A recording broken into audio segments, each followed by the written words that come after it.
राधा राधा राधा स्वामी राधा राधा राधा स्वामी दयाल की दया, राधा स्वामी सहाय, राधा स्वामी। प्यारे सेवादार भाइयों बहनों, दूसरे भी जितने सत्संगी भाई या कोई नए नामदान के लिए आए हैं, आश्रम की मर्यादा और नियम का पालन करते हुए जिनकी जहाँ पर सेवा की ड्यूटी मिली है, हर सत्संग की भांति करने की ज़रूरत नहीं होती। आप स्वयं जानते हो कि आपको किस प्रकार से अपने कार्य को ठीक ढंग से निभाना है। लगभग ये सत्संग हमारे साल का अंत का ही सत्संग होता है। इसके बाद एक सत्संग रोहतक का करते हैं, उसके बाद सत्संग तो चलते ही रहते हैं, लेकिन इस साल का लगभग दिनोद भिवानी या मेन अपने मुख्यालय पे ये आखिरी सत्संग होता है। एक नहीं तीन शुभ दिन हैं। वार्षिक भंडारा, गंगा स्नान और नानक जयंती।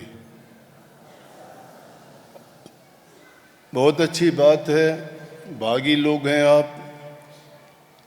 गुरु दरबार की सेवा, गुरु दरबार की सेवा मालिक के दरबार की सेवा होती है, क्योंकि यहाँ जितने भी श्रद्धालु भगत लोग, सत्संगी हम या प्रेमी जिनको कहते हैं, वो सभी प्रभु की भक्ति के लिए आते हैं।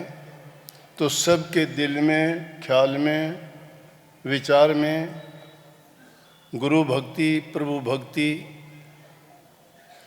को रखते हुए ही सेवा कार्य में व्यस्त रहते हैं। तो ये सेवा गुरु दरबार के साथ साथ प्रभु की सेवा है। सेवा ये तो एक विशेष रूप से अपने आश्रम के आयोजन के लिए सेवा करते हो, लेकिन अपने सामाजिक जीवन में भी हमें मानव कल्याण के लिए, दूसरे जीवों के हित के लिए जहाँ जैसा भी अवसर मिले, सेवा का कोई भी कार्य हमें दिखे जिसमें वृद्धजनों की, कोई दुखी, कोई गरीब, कोई असहाय, कोई किसी परिस्थिति के कारण तन से मन से दुखी है, उसकी अगर आप सेवा करते हो तो वो भक्ति से भी आपकी सेवा बढ़ के होती है। और जो इंसान सेवा के काम में मन लगा देता है, उसके हृदय में स्वतः ही पवित्रता, सत्यता और शुद्धता आती जाती है, और उसके विचार पवित्र होने के कारण दया और भक्ति का कार्य अपने आप बढ़ता चला जाता है। जिसके हृदय में दया है वही सेवा कर सकता है। जो निर्दयी हो, कोई कपटी हो, लालची हो, स्वार्थी हो, वो सेवा के महत्व को नहीं जानता। वो अपने स्वार्थ सिद्धि के लिए तो कुछ भी करेगा, लेकिन सेवा का भाव वही माना जाता है जिसके बदले में वो सेवा करके आप कुछ चाहते नहीं हो, मांगते नहीं हो, कोई भी आपकी उसके प्रति इच्छा नहीं है कि मुझे सेवा करने के बदले कुछ प्राप्त हो। आप कहोगे कि दरबार की सेवा करते हैं तो भी हमारी इच्छा तो होती है कि प्रभु हमें भक्ति दे, हमें मुक्ति दे, लेकिन वो हम इच्छा रखते नहीं हैं। वो इच्छा रख के अगर सेवा करते हैं तो वो भी हमारी सेवा में गिनती नहीं होती है। सेवा तो इस भाव से करनी चाहिए कि जिससे हमें उसका बदला अगर हम लेना चाहते हैं, उसके बदले में कुछ प्राप्त करना चाहते हैं, तो सेवा नहीं है, वो मजदूरी है। तो ऐसी मजदूरी नहीं करना। और ये सेवा का भाव, सेवा का महत्व संतों के सत्संग से ही मिलता है। इसलिए सेवा, सत्संग और सुमन, ये तीन चीज मुख्य करके हैं। शास्त्रों में भी देखोगे, महापुरुषों की वाणी में देखोगे, तो जीव का सुधार जो सत्संग में होता है, सत्संग से बड़ी चीज नहीं है। न तप बड़ा है, न जप बड़ा है, न यज्ञ हवन पूजा पाठ बड़ी हैं, लेकिन सत्संग बहुत बड़ा है। सत्संग बड़ा क्यों है कि सत्संग में जो बातें हम शायद दूसरे साधनों से इतनी मेहनत करने के बाद भी प्राप्त नहीं कर सकते, उस सत्संग में कभी कभी तो गुरु के उपदेश से एक ही वचन में हमें जिंदगी बदलने वाला नुक्ता मिल जाता है। पूरी जिंदगी हम अपने मन को लगाए रहते हैं, तन को कष्ट देते हैं, मेहनत बहुत करते हैं, फिर भी ये मन बदल जाता है और खींच ले जाता है बुराइयों की तरफ, संसार की तरफ। माया में लिप्त है, ये बचना बड़ा कठिन है। वही जीव बच सकते हैं जो सतगुरु की शरण में आ जाते हैं। सतगुरु की शरण भी आसान नहीं है, कहने को बहुत कह देते हैं, सतगुरु शरण, सतगुरु शरण, बड़े जोर शोर से आवाज़ लगाते हैं, सुनने वालों को अच्छे भी लगते हैं, लेकिन शरण लेना इतना आसान नहीं है। शरण जिन्होंने ली थी उनसे जाके पूछो, उन्होंने अपने जीवन को होम दिया, उन्होंने अपनी मेहनत करी, दिन नहीं गिना, रात नहीं गिनी, उन्होंने अपना आराम विश्राम नहीं देखा, उन्होंने अपने आप को पूर्ण रूप से तन से, मन से, धन से समर्पण कर दिया। और बदले में क्या चाहा था? कुछ नहीं। बदले में यही चाहा था कि उनको गुरु की कृपा मिले, उनको गुरु का आशीर्वाद मिले, उनको गुरु से वो वचन मिले कि जिसके कारण उनका जीवन धन्य हो जाए। इसीलिए भक्त लोग कहते हैं कि गुरु के दर्शन करने चलते। दर्शन में क्या फायदा है? वो दर्शन इसलिए करने जाते हैं कि शिष्य के लिए सबसे उत्तम दिन सत्संग का त्यौहार है, सबसे खुशी की चीज़ गुरु का दर्शन है, और उससे भी उत्तम चीज़ है गुरु की कृपा का पात्र बन जाना। गुरु की कृपा का पात्र कब बनता है? जब इंसान अपना आपा मारता है, और जो आपा मार लेता है वही गुरुमुख कहलाता है, वही शरणागत कहलाता है, वही शिष्य होता है, और वही सेवादार और सेवक कहलाता है। बिना सेवा के, बिना प्रेम के, बिना समर्पण के, अरे छोटे मोटे काम करते हो उसमें भी समर्पित होकर काम करते हो, भूल जाते हो। जब कोई थोड़ा सा भी आपको ऐसा काम होता है कभी जिसमें ज़्यादा आपको मेहनत करनी पड़े, तो भूल जाते हो दूसरी चीज़ों को। टाइम पे खाना नहीं खाते, टाइम पे सोते नहीं, और ज़्यादा इधर उधर की भाग दौड़ इतनी करते हो कि फुर्सत नहीं लगती। इसलिए शरणागत जब हो जाता है शिष्य, तो वो ये परवाह ही नहीं करता, उसके सारी की सारी इच्छाएं, कामनाएं, वासनाएं उसी में पूरी हो जाती हैं। ये गुरु की कृपा होती है, उसको ये ज़रूरत नहीं रहती, उसकी सोच गुरु करता है उसको क्या चाहिए। वो नहीं कहता मुझे आराम चाहिए, वो नहीं कहता मुझे धन चाहिए, वो नहीं कहता मुझे संसारी पदार्थ चाहिए, वो कहता है कि मुझे आपकी कृपा चाहिए। और जिसको कृपा मिल जाती है, जो कृपा पात्र बन जाता है, वो धन्य हो जाता है, उसको और किसी चीज़ की ज़रूरत नहीं। भक्ति क्यों करते हैं? ये इतनी आवाज़ें लगाई जाती हैं ऊंची ऊंची कि मुझे मुक्ति मिले, मैं भक्ति करूं। भक्ति में क्या मिलेगा? कष्ट, दुख, त्याग करते हो, सब कुछ त्याग देते हो, ना तुम खाने का आनंद लेते हो, ना दुनियादारी के पदार्थों की ओर भागे फिरते हो, ना कोई सोने का तुम्हारा टाइम, ना कोई और दूसरे दुनियादार जो आनंद उठाते हैं उनका टाइम नहीं। हम तो दोनों चीज़ों में पैर रखते हैं, दुनियादारी की तरफ तो ज़्यादा भागे जाते हैं और भक्ति की तरफ तो ढीले ढाले होते हैं, ना दिखावा मात्र कि लोगों को ये लगे कि ये भक्त है। वो दिखावा मात्र के लिए, नामवरी के लिए, अपनी मान बढ़ाई के लिए, इज्जत यश के लिए जो कार्य करता है वो सेवा नहीं है, वो भक्ति नहीं है, और ना वो भक्ति कभी कर सकता है। भक्ति करने का तो ये है कि आदमी अपने आप को, आपने सुना, बार बार सुनते हो कि दाना जब तक मिट्टी में नहीं मिल जाता तब तक वो पौधा नहीं बनता है।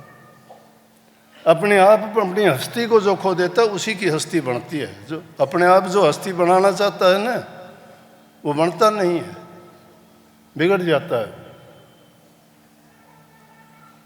हस्ती उसी की बनती है जो अपनी हस्ती को खो देता है। अपने आप जो कुछ बनना चाहता है, इसीलिए कई गुरु बढ़ाए सब बढ़ेर बलकर बढ़ा, ना कोई बलकर के हिरणा कुछ रावण बढ़े, दिए जड़ा मूल से खोए। इसलिए मेहनत और त्याग जब तक आप में नहीं है तो समर्पण का नाम नहीं है। और ये चीज़ें जिसको आ जाती हैं, मैं कहता हूँ जितने भी शिष्य हुए, भगत हुए, उन्होंने आव ताव देखा नहीं। सिख गुरुओं के 10 गुरुओं में देख लो, एक नानक साहब के बाद 9 जो गुरु हुए, 70-70, 80-80 साल की उम्र में भी अपने गुरुओं के लिए कहाँ जमुना जी में पानी लेके उल्टे पैरों से चल के आके गुरु की सेवा करते थे। जब लोगों ने कुछ कहा कि तुम इस उम्र में ये काम करते हो, बोला कि गुरु की इच्छा है, गुरु इस उम्र में क्या जो गुरु चाहे, तो हम तो पूरी 1000 जन्म मिले तो भी हमें तो यही काम मिलना चाहिए। तो जब आज उन गुरुओं का जो ऐसे रास्ते पे जो चलते हैं वो सदा के लिए अमर हो जाते हैं। इसलिए सेवा सबसे उत्तम है।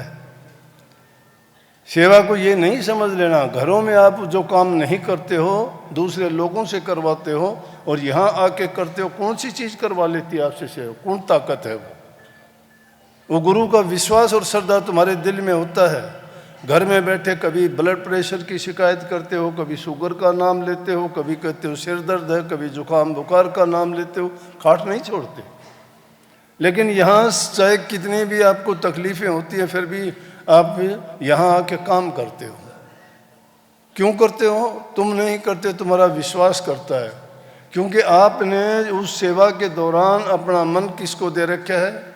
गुरु को दे रखा है, दरबार को दे रखा है, भक्ति के नाम पर आप लगे हुए हो। इसलिए ये वो चीज़ है, आपको वो अवसर मिला, ये हर एक को नहीं मिलता। वो भागी जीव हैं जिनको सत्संग मिला। सत्संग बहुत ऊंची चीज़ है। सत्संग की महिमा सब ने गाई है, ग्रंथों में देखोगे सबसे उत्तम सत्संग को बताया। इसलिए सत्संग की सेवा सर्वोत्तम अपने आप हो जाती है। वशिष्ठ मुनि जी और विश्वामित्र दोनों महान ऋषि हुए। तो वशिष्ठ जी ब्रह्म ऋषि थे, बहुत ऊंचे ऋषियों में ऋषि। विश्वामित्र भी कम नहीं थे। विश्वामित्र तप करते थे, वशिष्ठ जी सत्संग करते थे। दोनों की जिंदगी में कभी उनकी एक बात नहीं हुई, प्यार से नहीं बात कर सके। वो एक दूसरे के विरोधी हो गए। विरोधी होने का कारण क्या था कि जब कभी भी वशिष्ठ मुनि ने विश्वामित्र को ब्रह्म ऋषि नहीं कहा, राज ऋषि कहते रहे। जब कभी कोई बात भी होती तो उनको कभी ब्रह्म ऋषि कहते, राज ऋषि। और तब इन्होंने, विश्वामित्र जी ने इतना किया कि तप करने वालों में ऐसा था कि जिस प्रकार से सितारों में चंद्रमा चमकता है, दूसरे ऋषियों में सबसे ऊंचा पद था उनका। दोनों की आपस में हो गई बात। वो कहने लगे तप बड़ा है, विश्वामित्र जी कहने लगे तप बड़ा है, वशिष्ठ जी कहने लगे सत्संग बड़ा है। दोनों आपस में बहस हुई लेकिन फैसला कौन करे? बोले हम आपस में फैसला नहीं कर सकते, किसी और के पास चलते हैं। ब्रह्मा जी के पास गए। ब्रह्मा जी देख के समझ गए कि दोनों बहुत बड़े हैं, दोनों बड़े ऊंचे ऋषि हैं, अब इनको कोई तो बात है। जाके कहने लगे ब्रह्मा जी से कि जी हमारा एक आपस में विरोधाभास है, आप उसका फैसला करो। बोले बोलो क्या बात है?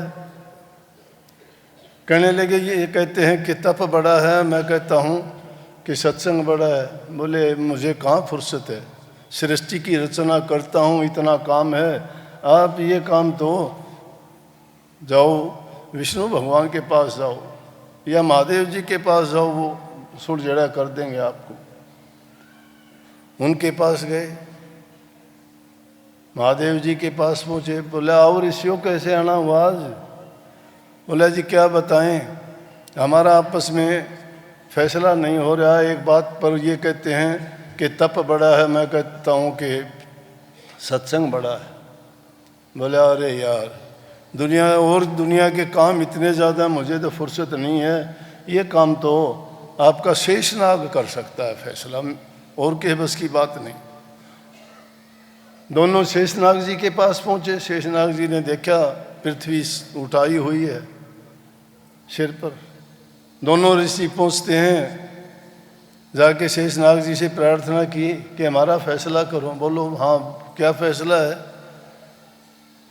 बोला जी सत्संग में और तप में कौन सी चीज़ बड़ी है? बोला विश्वामित्र जी कहते हैं तप बड़ा है, और मैं कहता हूँ कि सत्संग बड़ा है, सत्संग उत्तम है। बोला भाई देखो पृथ्वी का भार मैंने उठा रखा है, अब ये उठाए मैं फैसला कैसे करूं आपका? आप एक काम करो कि पृथ्वी का भार तुम उठाओ और मैं जब तक तुम्हारा सोच के फैसला करता हूं। तो जो आदमी अभिमानी होता है वो सबसे पहले कूद के आगे जाता है। विश्वामित्र गया और जाके कहने लगा जी मुझे दो। वो बोला कि ये ले। पृथ्वी जब उसको दी गई तो पृथ्वी रुकी नहीं नीचे की तरफ से। बोले कि विश्वामित्र जी क्या कर रहे, रोको इसको। बोला रुकती ही नहीं नीचे की। बोला कि उल्टी दे दी। बोले वशिष्ठ जी आप रोको। विश्वामित्र जी ने अपना तप की कह दिया कि मैंने जो तप किया है उसके बल से रुक जाए, नहीं रुकी।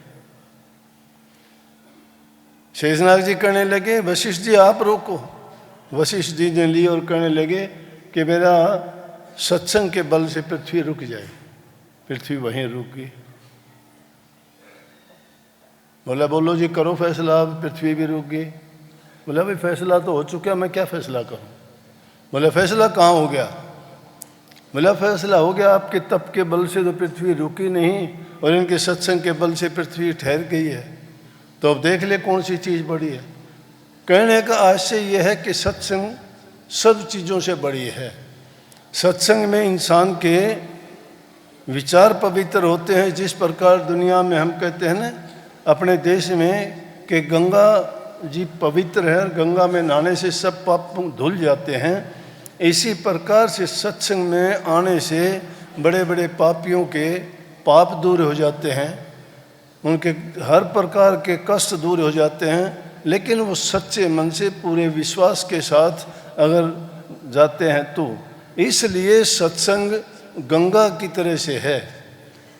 सत्संग गंगा माई की तरह से है, जो सत्संग में मन वचन और कर्म से आके जो शुद्ध और पवित्र होना चाहता है तो उसके सारे विकार दूर होके वो जीव मुक्ति पद को प्राप्त करता है। दुनिया में रहता है तो भी सुखी रहता है। सत्संग इंसान के विचारों को पवित्र इसलिए बना देता है, उसके राग द्वेष, ईर्ष्या, छल कपट, बेईमानी, इन चीज़ों को कहता है दूर करो, दिल के हुजरे को साफ करो।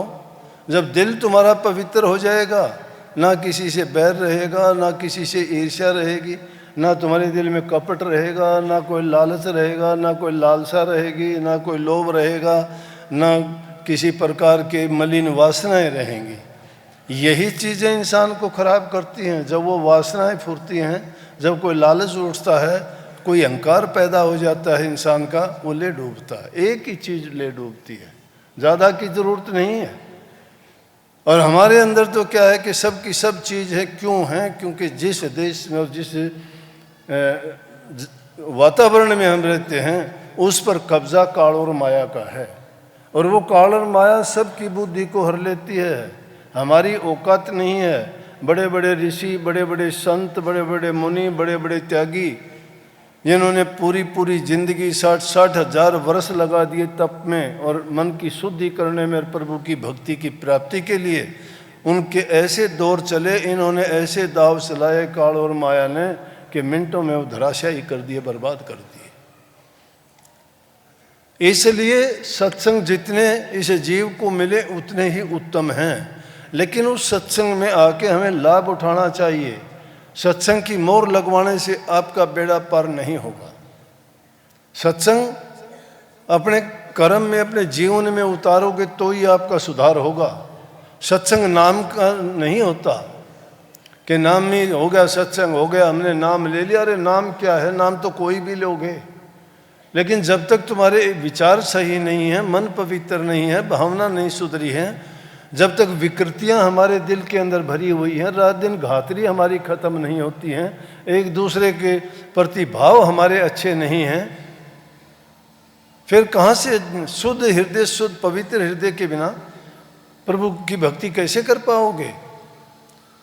वो दूर नहीं है, हमारे पास में ही है, लेकिन दूर हम किसने कर दिया कि खोटे विचारों ने कर दिया। इस घर के अंदर हमने उनको बसा रखा है जो चीज़ें उनको प्रवेश नहीं करने देती। और ये चीज़ें जब बाहर हो जाती हैं तो मन के अंदर शांति, प्रेम, दया, सहनशीलता, आदर, सत्कार, पर उपकार, पर हित, पर कल्याण, ये चीज़ें उनकी जगह ले लेती हैं। और ये चीज़ें जब हमारे हृदय में स्थापित हो जाती हैं तो फिर तो कमी किस बात की है कि कह देते हैं कि भाई इसका तो ये तो भगत आदमी है। भगत क्यों है?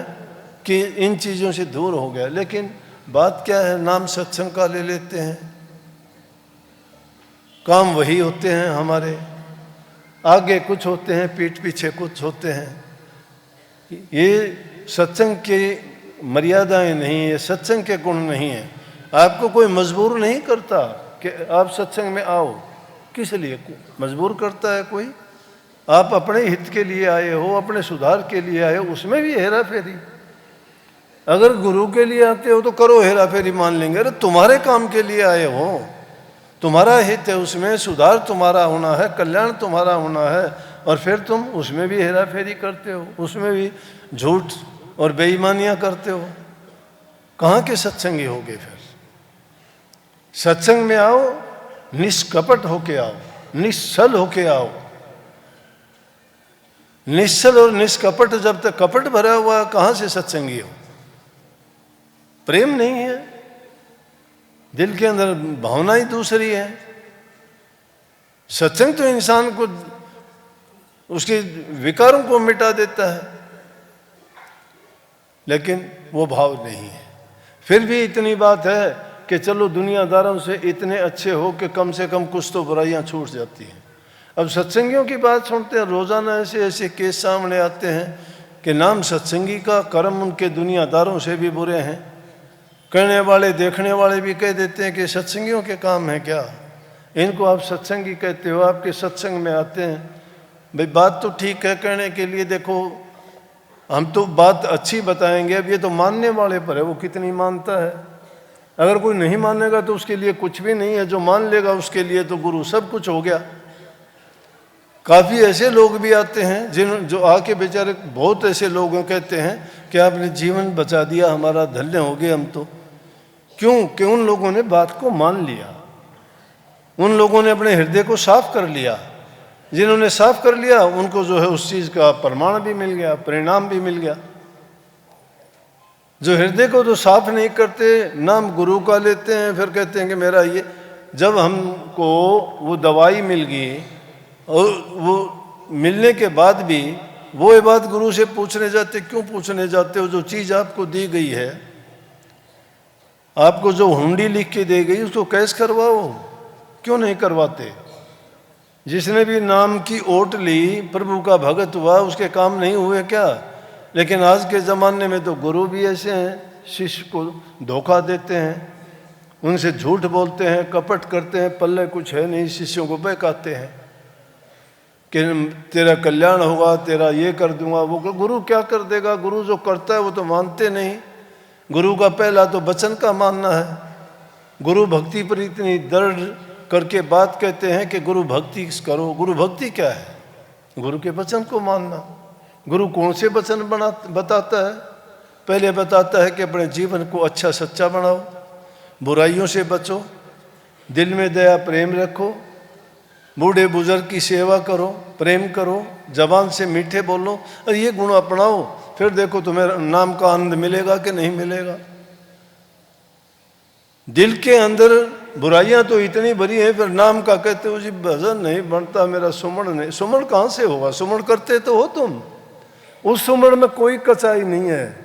जो तुम्हारी चाह है, जो जरूरत है, उसको सुमरण तुम छोड़ते नहीं। उसके लिए तो बड़े दाव पेच लगा लेते हो, दाएं बाएं ऊपर नीचे जैसे भी करना हो वो खूब कर लेते हो। उसका सुमरण करते हो, पूरा होता है? नहीं होता हो तो बोलो, होते हैं कि नहीं होते? चोर चोरी का सुमरण करता है, चोरी कर लेता है। विषय विकारी आदमी है, वो छल कपट करता है, कर लेता है। लालची आदमी लालच की बात सोचता है, कर लेता है। परिणाम तो चाहे कुछ भी हो, लेकिन वो अपने मन में उठे हुए विचारों की जिनका सुमरण करता है, सुमरण नाम का करना चाहिए। नाम वो पवित्र चीज है जो सब चीजों, सब जरूरतों को पूरा करता है। इसलिए थोड़ा सत्संग आपके लिए ये कर दिया, क्योंकि कल को आप टाइम इतना ज़्यादा मिले ना मिले, फिर भी मिल जाएगा। संगत शायद बहुत ज़्यादा आ जाए, क्योंकि सबको पता होता है कि भाई इसके बाद तो फिर अगले साल में सत्संग मिलेगा या 1 रोज तक का होगा। संगत इतनी ज़्यादा बढ़ जाती है।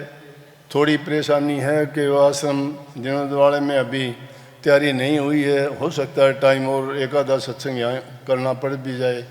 जब तक पूरा हो जाएगा, जब भी मैं तो सोचता हूँ काम तो उसमें भी नहीं चलना, सोचना तो कुछ और ही पड़ेगा उसके लिए।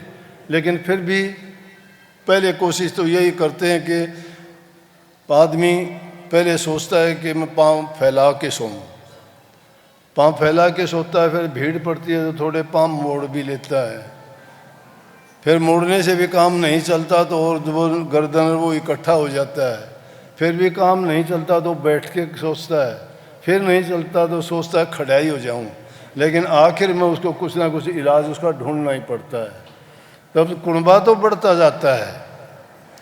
अब कुणबा जब आगे से आगे बढ़ेगा तो जगह की ज़रूरत पड़ेगी, तो संगत भी कहाँ कितनी रोकोगे आप, कितनी रोकोगे? उसका इंतज़ाम करना, फिर सत्संग का इतनी दूर तक बैठेगी, सुनाई देने में भी दिक्कत आएगी।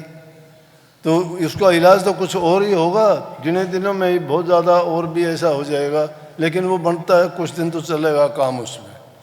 अभी उसकी तैयारी हो जाएगी, फिर आपको नए आश्रम में वहाँ देखोगे आपको इतनी परेशानी नहीं होगी जितनी यहाँ आपको थोड़ी हो जाती है। तो कल को भी शायद संगत बहुत ज़्यादा होगी, टाइम पर मैं भी आऊँगा।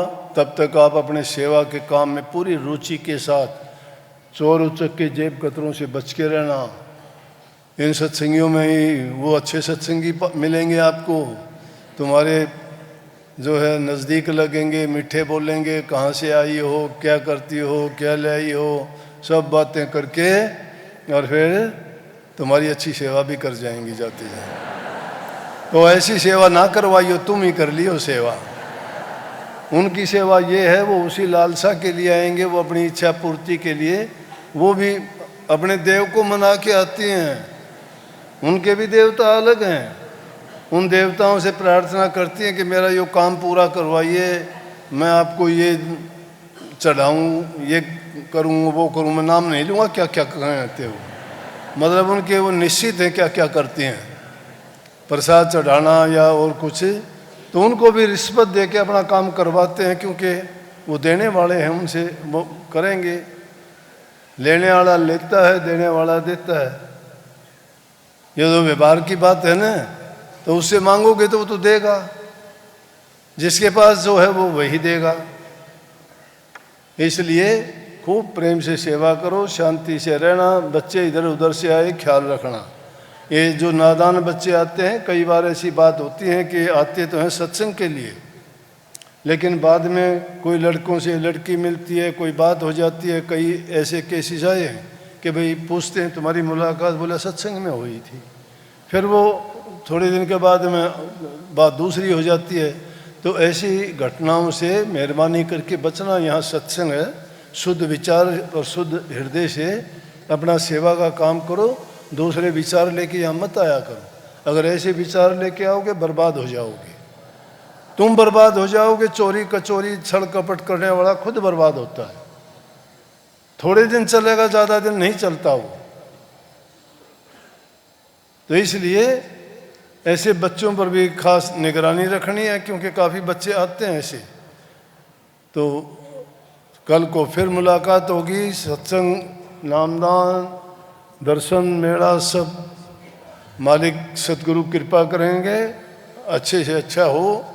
सबको बहुत बहुत आशीर्वाद।